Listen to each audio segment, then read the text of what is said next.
اس کا بدل یہ ہے کہ ان کے مکتوبات کو، ان کے ملفوظات کو سنا جائے، پڑھا جائے، یہ ان کی صحبت کا ایک حد تک بدل ہے، اور صحبت کا اثر لازمی ہوا کرتا ہے۔ اور اس سلسلے کے اندر اللہ تعالیٰ شاہ نے ایک کتاب قرآن حکیم تمام انسان کے لیے نازل فرمائی ہے، تمام مسلمانوں کے لیے بھی وہی ہے، غیروں کے لیے بھی ہدایت میں آنے کے لیے وہی ہے، تمام جناتوں کے لیے بھی وہی ہے، قیامت تک کے لیے بھی وہی ہے۔ اس کا بدل نہ کبھی ہو سکتا تھا، نہ ہو سکتا ہے۔ ایک اللہ، ہم سب کا معبود ایک اللہ ہے، ہم سب کے نبی اور رسول ایک خاتم النبی ہیں، ان کے سوا نہ کوئی ہو سکتا ہے، نہ ہوں گے۔ اور ہمارے رسول بھی ایک ہے، ہماری شریعت ایک ہے، ہمارا دین ہے، ہمارا قانون ایک ہے، ہمارا نظام ایک ہے، لیکن ہمارا خاندان ایک نہیں ہے، ہماری برادری ایک نہیں ہے۔ قرآن نے خود نے کہا ہے کہ ہم نے مختلف قبیلے بنائے، تو تم کو ایک آدم کی اولاد سے ہے، لیکن ہم نے مختلف قبیلے بنائے ہیں تاکہ تم رشتہ داری کو پہچان سکو کہ کون چاچا ہے، کون ماما ہے، اس کے حقوق کیا بنتے ہیں۔ وہ نظام اللہ تعالیٰ نے چلایا ہے، کہ اللہ کی طرف سے بنایا ہوا قانون ہے۔ لہذا برادریوں کا ہونا، سماجوں کا ہونا، خاندانوں کا الگ الگ سا ہونا، الگ الگ ملکوں کا ہونا، شہروں کا ہونا ہرگز برا نہیں ہے، یہ سب جانب اللہ ایک نظام ہے، لیکن نظام شریعت ہم اور آپ سب کے لیے ایک ہے۔ اور یہ رشتہ اتنا مضبوط ہے، اتنا مضبوط ہے، ایک طرف میں عرض کروں کہ خون کا رشتہ اتنا مضبوط ہے کہ جس بیٹے نے زندگی میں اپنے باپ کی خدمت نہیں کی ہو، اگر وہ باپ مرے گا تو جس طریقے سے فرما بردار خدمت گزار بیٹے اس کے وارث بنیں گے، وہ نافرمان بھی اپنے باپ کی جاگیر میں یقیناً وارث ہوگا۔ یہ الگ بات ہے کہ اپنی نافرمانی کی وجہ سے وہ خداوند قدوس کیا، اس کا کیا فیصلہ ہو، وہ جائے پروردگار جائے، اس کا باپ جائے۔ لیکن اسی طریقے سے کوئی جس طریقے سے خون کا رشتہ ہے کہ میراث اور وراثت ہے، اس میں کوئی رضامندی نہیں چلتی، کوئی مصالحت نہیں چلتی، یہ غیر سے وارثین ہی اس کے حقدار ہیں، اس کے ہوتے ہوئے تو دوسرا اس کا مالک ہرگز نہیں ہو سکتا۔ علماء نے لکھا کہ کوئی وارث اگر اپنی جائیداد اپنا حصہ لینے سے منع کر دے اور دوسرے وارث کے حق میں بھی نہیں دینا چاہ رہا ہے، تو قاضی مملکت کو چاہیے کہ اس کا حصہ اس کے دہلیز پہ پٹکوا دے، اس کے گھر کے چوک پہ پٹکوا دے، اب تو جان تیرا کام جان۔ یہ خون کا رشتہ اتنا مضبوط ہے کہ دشمنیوں کے باوجود، زندگی میں دیکھا نہ ہو ایک دوسرے کو، اس کے باوجود وہ ایک دوسرے کے وارث بنتے ہیں شرعاً۔ خون کا رشتہ اتنا قریب ہے، لیکن دین کا، اسلام کا رشتہ اتنا زیادہ مضبوط ہے کہ اگر مشرق کا رہنے والا کنارے کا ایک ایمان والا مغرب کے آخری کنارے پر چلا جاتا ہے اور اس کا وہاں حادثہ وفات ہو جاتا ہے اور اس کا وہاں کوئی دیکھ بھال کرنے والا نہیں ہے، وہاں کے عام مسلمان پر فرض ہے کہ اس کو غسل بھی دیں، اس کو کفن بھی دیں، اس کی نماز جنازہ پڑھیں، اس کی تدفین بھی کریں۔ اگر نہیں کریں گے تو دو چار نہیں، سارے کے سارے مسلمان گناہگار ہوں گے۔ یہ رشتہ اللہ تعالیٰ نے دین کا رکھا ہے کہ کوئی جان نہ پہچان، کوئی خون کا رشتہ نہیں ہے، کوئی خاندان قبیلہ نہیں ہے، لیکن وہ رشتہ ایمان کا ایسا ہے۔ اگر ہمارے شہر کے اندر باہر کا کوئی اجنبی مسافر آ گیا اور وہ ایمان والا تھا، اس کی پہچان ہو گئی کہ یہ مسلمان تھا، اور اس کو کوئی غسل کفن دینے والا نہیں ہے، اور اگر اس کو جلا دیا گیا اور اس کا سنسکار دوسرے طریقے کر دیا گیا، ہم سب شہر والے وہ لوگ جن کے علم میں بات آ چکی تھی گناہگار ہوں گے۔ کتنا مضبوط رشتہ اسلام کا ہے، اسلام کا رشتہ کتنا مضبوط ہے، اور اسلام کا رشتہ اتنا مضبوط ہے کہ دو سگے بھائی یا دو سگے باپ بیٹے اگر کسی ایک مملکت کے اندر ان میں سے ایک مر جاتا ہے تو دوسرا اس کا وارث ہرگز نہیں ہو سکتا۔ باپ مر گیا اور وہ باپ مر گیا مسلمان تھا، بیٹا اگر کافر ہے وہ اس کا وارث نہیں بنے گا۔ الٹا کر کے دیکھ لیں، دوسرا اس کا وارث نہیں بنے گا، کیوں نہیں بنے گا؟ خون کا رشتہ تو وہی بات، اسلام کا رشتہ، ایمان کا رشتہ جب ختم کر ڈالا اب کوئی رشتہ نہیں چلے گا۔ تو ایمان کا رشتہ کتنا مضبوط ہے میرے دوستو۔ حضور نبی پاک علیہ السلام ہمیں کون سا مسلک دے کے گئے ہیں، کون سا فرقہ دے کے گئے ہیں، کون سا سماج دے کے گئے ہیں، کون سی تنظیم، کون سی تحریک، کون سی انجمن، کون سی یونین، کون سا طریقہ کار، کون سا چپٹا ہمیں دے کے گئے ہیں، کون سی میجورٹی ہم کو دے کے گئے ہیں، کون سی چوپان ہم کو دے کے گئے ہیں۔ آپ علیہ السلام تو ایک امت بنا کر گئے ہیں. قرآن نے تو آپ کو امت کہا ہے, آپ نے فرقے کو سمجھا. قرآن نے تو ملت واحدہ کہا تھا, آپ نے تنظیمیں کیوں سمجھا؟ لہذا ایمان والوں کو چاہیے کہ ہم ایک امت ہیں, ایک امت رہیں گے. ابو بکر صدیق رضی اللہ عنہ خلیفہ بنے, امیر المومنین بنے, منصب امامت تو انہی کا حق تھا, حکومت اور سلطنت کرنے کا انہی کا حق تھا, دوسری جگہ کو بھیجنے کا انہی کا حق تھا, مال غنیمت منگانے کا انہی کا حق تھا, تقسیم کرنا کا انہی کا حق تھا. لیکن کیا یہ بات صحیح نہیں ہے کہ جب قرآن پاک کی جمع ترتیب کا مسئلہ آیا تھا تو زید بن ثابت آگے تھے, ابو بکر صدیق پیچھے تھے؟ کیا یہ بات غلط ہے کہ ابو بکر صدیق کو پیچھے تھے اور اسامہ بن زید لشکر لے کر کے جا رہے تھے؟ کیا یہ بات غلط ہے کہ عمر بن خطاب فرض نماز پڑھا کر کے پیچھے ہٹ جاتے تھے؟ ابی بن کعب رضی اللہ عنہ تراویح پڑھایا کرتے تھے. کیا یہ بات غلط ہے کہ حسان بن ثابت نے نعت نبی کے اندر جو منظر کشی کر کے اپنا مقام نبی کے دل میں بنا لیا تھا, کیا دوسروں نے بنایا تھا؟ ہم ان میں سے کس کو دین سے خارج کر دیں گے؟ ہم ان میں سے اس لیے کہہ دیں گے کہ ابی بن کعب کے علاقے کو شعبہ ہمارے میں کیوں نہیں ہے؟ لہٰذا یہ نہیں ہے. ہر شعبہ ایمان کا ہے, اسلام کا ہے, وہ دین کا ہے. حضرت مفتی محمود حسن ندوی رحمۃ اللہ علیہ فرمایا کرتے تھے کہ دین کا کام کرنے والوں کو چاہیے کہ وہ ایک دوسرے کے معاون بنے, معاند نہ بنے, رفیق بنے, فریق نہ بنے. ہم چاہیے کہ ہم دوسرے کے کام کرنے میں قریب بنے, رقیب نہ بنے. اسی طریقے سے حضرت ایک واقعہ وہ تفصیلی میں بہت مختصر عرض کر رہا ہوں, اس لیے کہ وہ چھپا پکی ہے, کتابوں کے اندر ہے, ملفوظات کے اندر ہے, بزرگوں سے کبھی بھی سن سکتے ہیں. خلاصہ اس کا یہ ہے کہ ایک موقع پہ جب حضرت مولانا محمد الیاس رحمۃ اللہ علیہ کا عالم امروہ کے اندر یہ ملفوظات فقہ الامت میں چھپا ہوا ہے, ان کا حضرت مولانا الیاس رحمۃ اللہ علیہ کا بھی اجتماع ہے. حضرت شیخ الاسلام مولانا سید حسین المدنی رحمۃ اللہ علیہ کے جلیل العلماء کا بھی ایک جلسہ تھا, اور وہاں پر دونوں حضرات اپنے وقت مقررہ پر پہنچ گئے. حضرت مولانا الیاس رحمۃ اللہ علیہ کو معلوم ہوا کہ آج ہی اسی بستی کے اندر حضرت شیخ الاسلام کا بھی بیان ہے. مولانا الیاس رحمۃ اللہ نے فرمایا کہ بھائی ہم بھی وہیں چلیں گے, یہاں نہیں ہوگا. تشریف لے گا اپنے رفقا کو لے کر. ادھر شیخ الاسلام سید حسین المدنی کو معلوم چلا کہ آج مولانا الیاس رحمۃ اللہ علیہ تشریف لائے, سنا گا ان کا بیان ہے. فرمایا کہ نہیں بھائی ہم بھی وہیں چلیں گے. وہ اپنے ساتھی کو لے کے چلے, بیچ میں جا کر کے دونوں کا آمنے سامنے ہوا, وہاں پر بیان ہوا. ہمارے اکابر میں اخلاص تھا, ہمارے آپ کے باپ دادوں کے اندر محبتیں تھیں, ہمارے آپ کے عقائد کے اندر خلوص تھا, ہمارے آپ کے ملنے والے بزرگوں کے اندر دین اول نمبر پہ تھا, امت محمدیہ پہلے تھی اور تنظیم بعد میں تھی. حقیقت بات ہے کہ ایک بہت بڑے تخت شاہی کے اوپر تو بادشاہ نہیں سماتے. میں عرض کر رہا ہوں کہ پھٹی پرانی گدڑی میں تو فقیر نہیں سماتے. ہم بادشاہ نہیں ہیں, ہم فقیر ہیں, اللہ کے ساتھ فقیر ہیں. ہم سب محتاج ہیں, ایک اللہ سے لینے والے, دینے والا صرف وہی ہے. دین کا کام کرنے والے کیا مل جل کے کام نہیں کر سکتے؟ یقیناً کر سکتے ہیں. آپ اندازہ فرمائیے کہ پانی پت کے موقع پر دو بڑے بزرگ حضرت بول شاہ قلندر اور حضرت خواجہ شمس الدین ترک پانی پتی, شریف بھائی دو بزرگ, ایک بزرگ پہلے سے برسوں برس سے وہاں دین کی خدمت کر رہے تھے, اللہ کا نام اجاگر کر رہے تھے. دوسرے بزرگ جب پانی پر میں تشریف لائے تو پہلے والے بزرگ نے کٹورا پیالہ بھر کے پانی کو ان کے پاس پہنچا دیا. انہوں نے اس کے اندر گلاب کے پھول رکھ کر کے پہنچا دیا.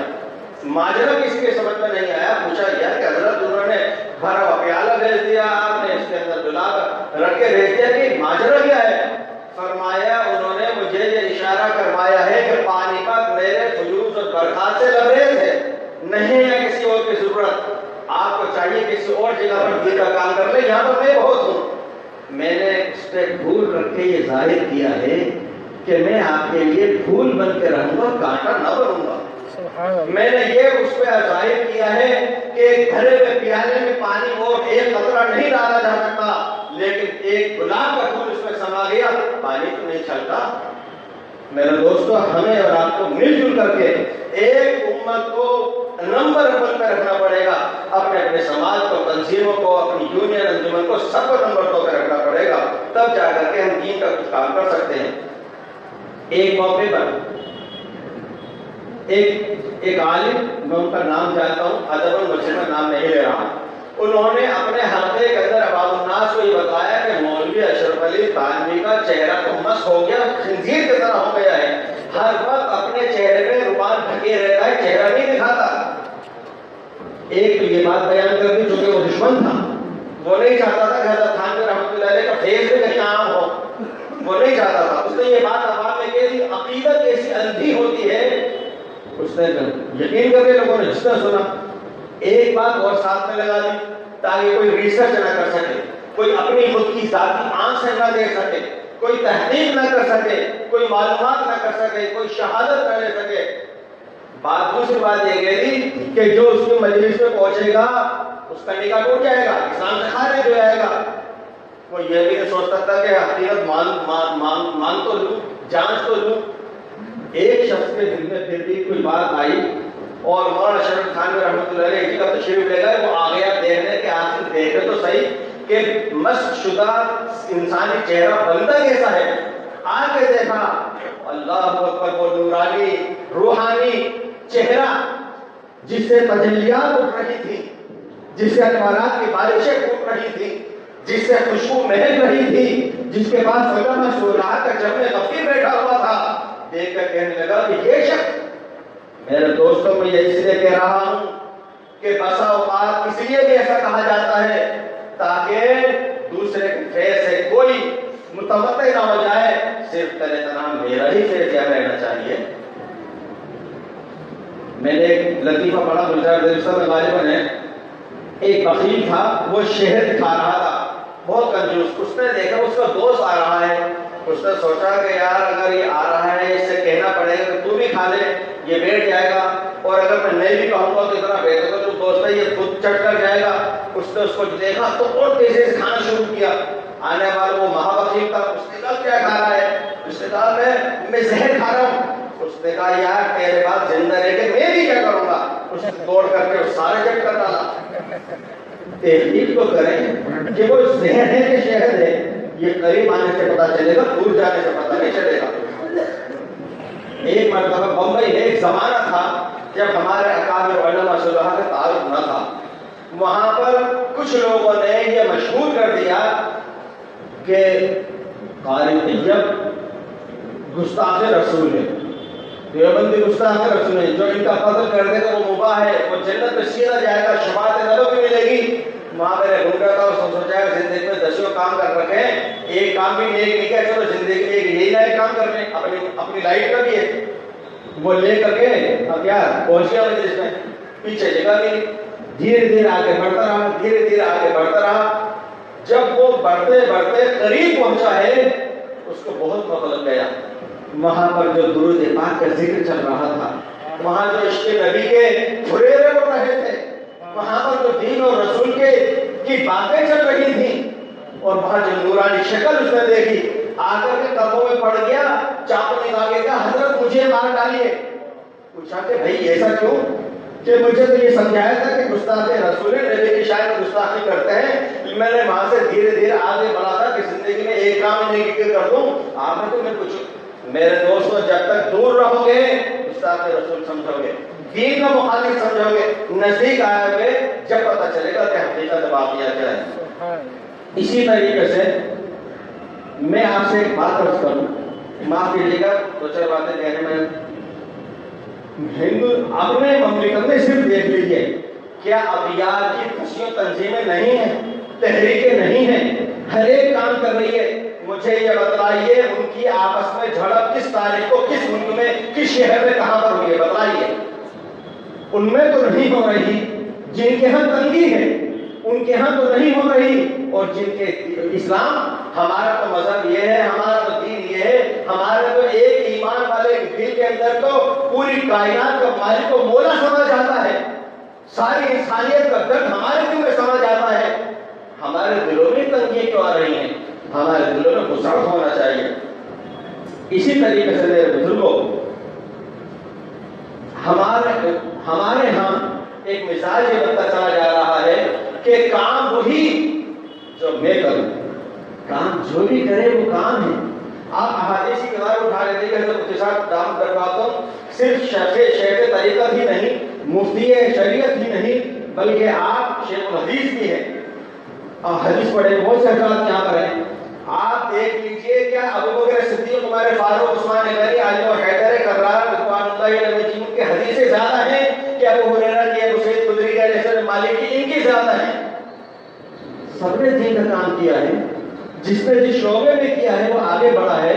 ہمارے اخلاص کی نشانی اور ثبوت یہ ہے کہ اگر دین کا کوئی دوسرا کام بھی کہیں کر رہا تو میرا دل دیکھ کے خوش ہو رہا ہو کہ یہ میں نہیں کر پا رہا، مجھے تو یہ بھی کرنا چاہیے تھا۔ ہمارے ہاں ترک کے اندر آپ جانتے ہیں کہ ترکوں نے صدیوں خانہ کعبہ کی خدمت انجام دی ہے۔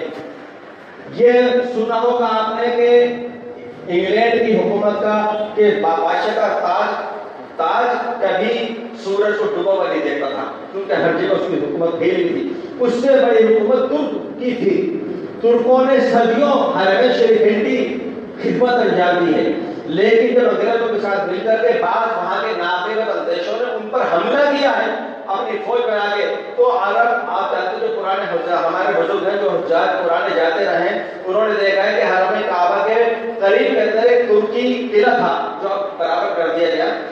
وہ ترکی قلعہ جو تھا مسلح افواج وہاں رہا کرتی تھی، وہ مسلح افواج ترکوں کی بندوق ہاتھ میں لیے کھڑی ہوئی ہیں ہزاروں کی تعداد میں، اور دشمن ان کے اوپر گولیاں داغ رہا ہے، لیکن وہ قرآن خدا کی قسم وہ نہیں بٹن دبا رہے، وہ گولی نہیں چلا رہے کہ حرم شریف میں ہم کیسے گولی چلاتے ہیں۔ اگر سامنے والا نہیں مان رہا ہے مسلمان اپنے آپ کو کہتے ہوئے ہم تو حرم شریف کا ادب کر لیں، انہوں نے ادب کیا۔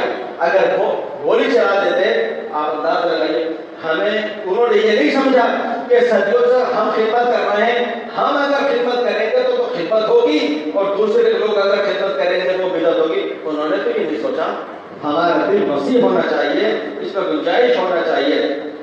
ایک بات کا ضرور کہ ہندوستان میں 3 مکتبے فکر چلے، ایک حضرت سر سید احمد خان صاحب کا، وہ انگریزی تعلیم کا، جو آپ علی گڑھ یونیورسٹی کی تحریک دیکھ رہے ہیں کہ آج ہزاروں لاکھوں کی تعداد میں کتنا وہاں بہت بڑا طبقہ تعلیم یافتہ بن کے نکلا۔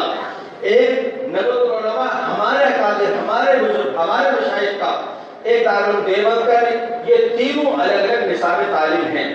میں آپ سے حقیقت واقع کر رہا ہوں، آپ کے امام صاحب ندوۃ العلماء سے ماشاءاللہ فارغ تحصیل سے تصدیق کیجیے گا، دارالعلوم دیوبند کے بعض اکابر ندوۃ العلماء کی شورا میں ہیں، اور ندوۃ العلماء کے بعض ہزارہ بزرگ دارالعلوم دیوبند کی شورا میں ہیں۔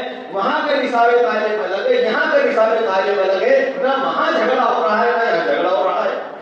یہ وہاں جا رہے ہیں، وہ اس نظام کی تائید کر رہے ہیں، وہ یہاں پر آ رہے ہیں، تو اس نظام کی تائید ہمارے بزرگوں میں، آپ کے بزرگوں میں دلوں میں وسعت رہی ہے، ہمیں وسعت رکھنا چاہیے۔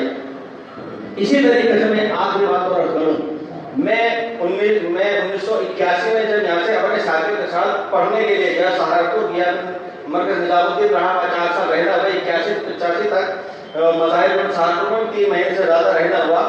ہم نے وہاں کچھ عجیب و غریب باتیں دیکھی جو جیبوں میں کبھی نہیں دیکھی۔ ہم نے وہاں پر دیکھا کہ حضرت شیخ زکریا رحمۃ اللہ علیہ کی خانقاہ میں ذکر جہری ہو رہا ہے اور 50 لوگ ذکر جہری کر رہے ہیں۔ اللہ اکبر، ہم نے جیبوں میں کبھی بھی نہیں دیکھا۔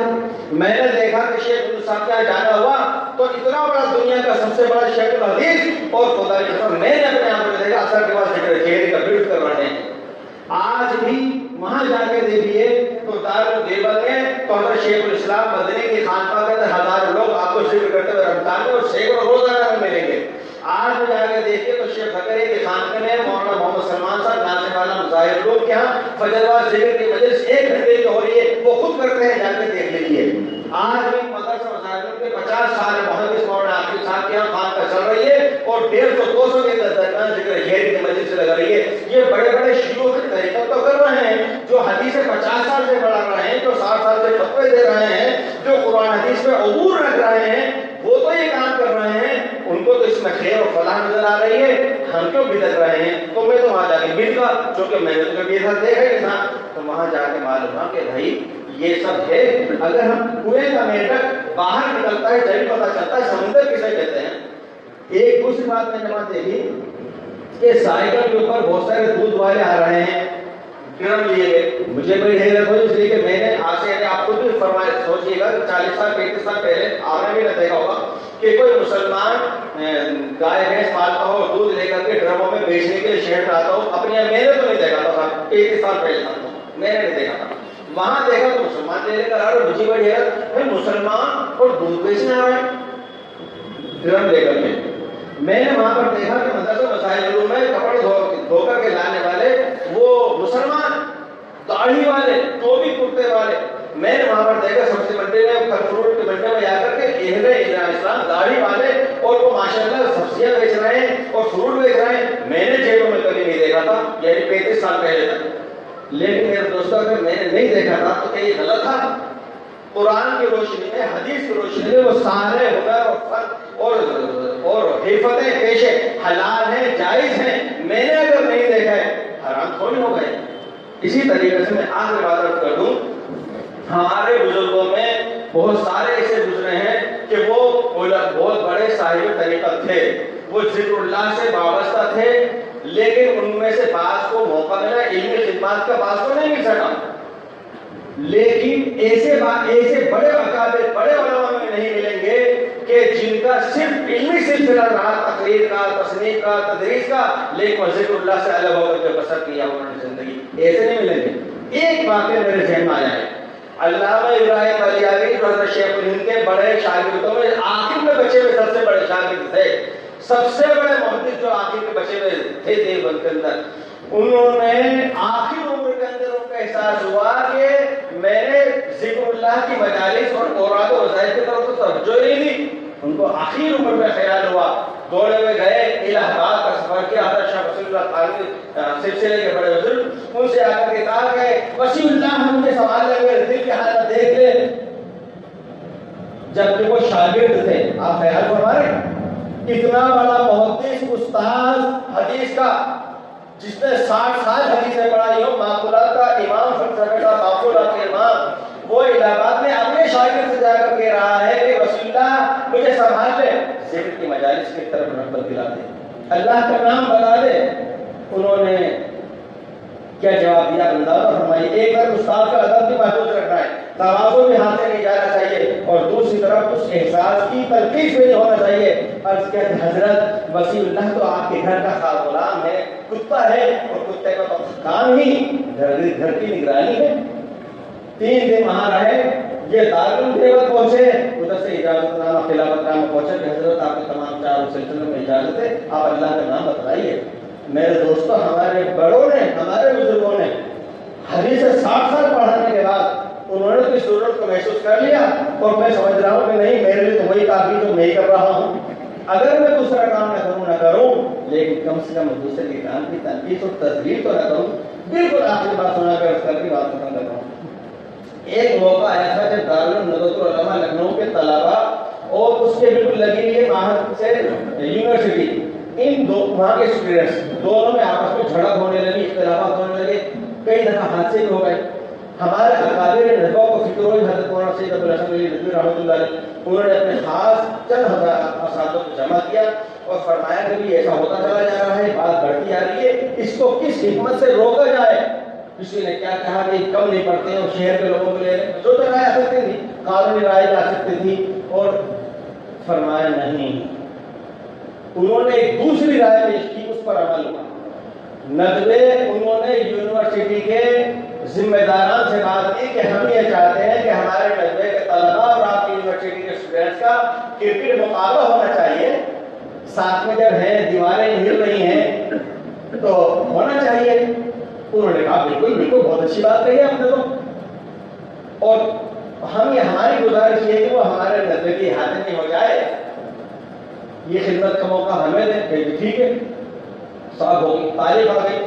حضرت مولانا علی صاحب رحمۃ اللہ علیہ نے ذمہ داران کو, جو لڑکے کھیل نہ رہے تھے, ان کو بلا کے کہا کہ بیٹا تمہیں کھیل جیتنا نہیں ہے, یہ میں نے نظم کروایا ہے ہارنے کے لیے, تمہیں کھیل ہارنا ہے. حضرت آدمی کیا فرما رہے ہیں کہ بس ہارنے کے لیے میں نے کروایا ہے. خیر حافظہ ہوئی، مقابلہ ہوا، یہ شکست کھا گئے دستے کے طلبہ، وہ جیت گئے۔